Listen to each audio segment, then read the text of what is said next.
आज जो चल रहा है हमारे देश में, जो माहौल है, मैं देखता हूँ जो सच बोलता है, जो सच लिखता है, उसे गद्दार, देशद्रोही कह के पुकारा गया, बोल दिया जाता है।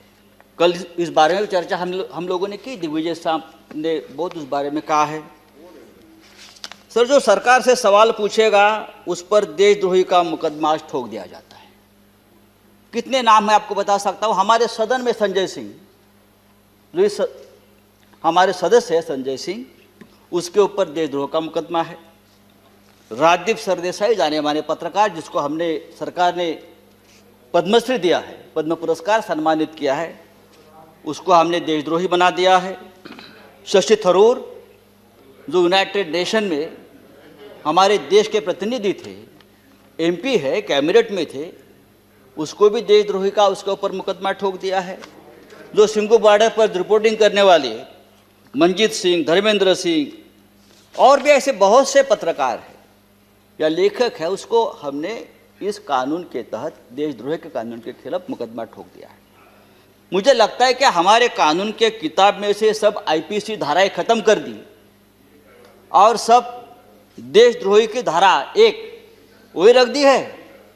डोमेस्टिक वायलेंस हो तो भी देशद्रोह का मुकदमा आप ठोक देंगे। पंतप्रधान मोदी हमारे लिए आदरणीय है। देश के प्रधानमंत्री जी का हम सम्मान करते करते रहेंगे। उन्हें प्रचंड बहुमत मिला है देश चलाने के लिए, हमें मानते हैं। लेकिन बहुमत जो होता है वो अहंकार से नहीं चलाया जाता। बहुमत बड़ा चंचल होता है। हमारे मराठी के एक संत है तुकाराम, संत तुकाराम, उसने कहा है, निंदकाचे घर असावे शेजारी। उसका मतलब है, जो आपका निंदक है, जो आपके ऊपर क्रिटिसाइज करता है, आपको आईना दिखाता है, वो आपके आसपास रहना चाहिए, उसका घर आपके बगल में रहे। लेकिन आज ऐसा है कि जो निंदा करे, जो टीका करे, आप उसको बदनाम कर देते हो। जैसे किसान आंदोलन, जिस तरह से इस किसान आंदोलन को भी बदनाम करने की कोशिश या साजिश चल रही है, मुझे लगता है देश के प्रतिष्ठा के लिए ठीक नहीं है, किसानों के लिए ठीक नहीं है, हम सब के लिए ठीक नहीं है।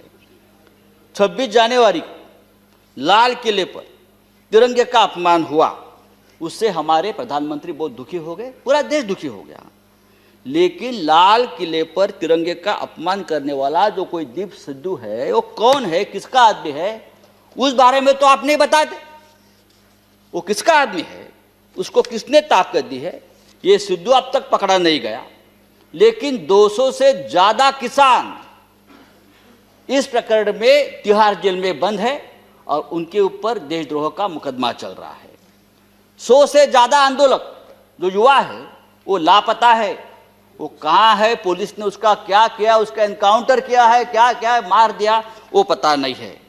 तो ये जो है, ये देशद्रोही है, अपने हक के लिए लड़ते हैं। लेकिन देश प्रेमी कौन है हमारे देश में? अर्नब गोस्वामी, जिसके वजह से एक निरपराध व्यक्ति महाराष्ट्र में जिसने आत्महत्या की, कंगना रनावत, ये देश प्रेमी है। राष्ट्रीय नेशनल सिक्योरिटी ऑफिशियल सीक्रेट संदर्भात, उस संदर्भ में उसने जो सामने लाया है, पूरा ऑफिशियल सीक्रेट तोड़ दिया हमारा।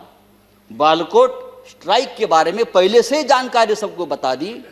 हाँ, वो आपके शरण में है, उसको आपका प्रोटेक्शन है, ये राष्ट्रीय सुरक्षा का मामला है, आप उसके ऊपर बात नहीं करते। और यही आदमी, यह अर्नब गोस्वामी, जो हमारे मंत्री बैठे हैं वहाँ, प्रकाश जावड़ेकर जी, हम उसका आदर करते हैं, हमारे महाराष्ट्र से, क्या लिखा है उसके बारे में, प्रकाश जी के बारे में, जो उसने पूरा जो आप संभाषण, जो डायलॉग आया है ना, तो एक कैबिनेट को भी ये ठीक नहीं है, हमारे सरकार को ठीक नहीं। एक मंत्री के बारे में एक टीवी एंकर जिस भाषा का इस्तेमाल करता, अरे हम छोड़, हम राजनीति में, हमारे बारे में आप कुछ भी बोलो, हम सहन लेंगे। लेकिन एक कैबिनेट में एक हमारे मंत्री है, उस बारे में जो बात करती है, और आपको शर्म आनी चाहिए सबको, आप उसको शरण दे रखिए। तो ये जो चल रहा है ये नहीं चलेगा सर। राष्ट्रपति जी ने अपने संबोधन में कहा है, भारत जब जब एकजुट हुआ है तब तब उसने असंभव से लगने वाले लक्ष्यों को प्राप्त किया है। एकजुटता की बात की है। अगर ये बात सच है तो गत 3 महीनों से दिल्ली के सीमा पर किसान आंदोलन की एकजुटता तोड़ने में सरकार क्यों लगी है? संजय जी, हजारों किसान आपका 6 मिनट समाप्त हो गाजीपुर गया। सिंगू बॉर्डर पर अपने हक के लिए लड़ रहे हैं और आप इस एकजुटता में आपको देशद्रोह दिखता है। प्लीज। चेयरमैन सर, ये पंजाब, हरियाणा और पश्चिमी यूपी का किसान पूरे देश के किसानों की लड़ाई लड़ रहा है। वो सिर्फ 3 राज्यों की लड़ाई नहीं है और पूरा देश उनके साथ है, तो उनको देशद्रोह कहना ठीक नहीं। ये पंजाब का किसान, हमारा सिख भाई, जब मुगलों से लड़ा तो हम उसे योद्धा कहते थे, जब अंग्रेजों से लड़ा तो हम उसे देशभक्त कहते थे। कोरोना वायरस में लंगर बांट रहा था तो देश प्रेमी था, लेकिन आज वो अपने हक के लिए लड़ता है तो वो खालिस्तानी हो गया, वो देशद्रोही हो गया। ये कौन सा न्याय है? आप उसको रोकने के लिए बॉर्डर पर किले ठोकते हो, वो बड़े बड़े बैरिकेड्स करते हो।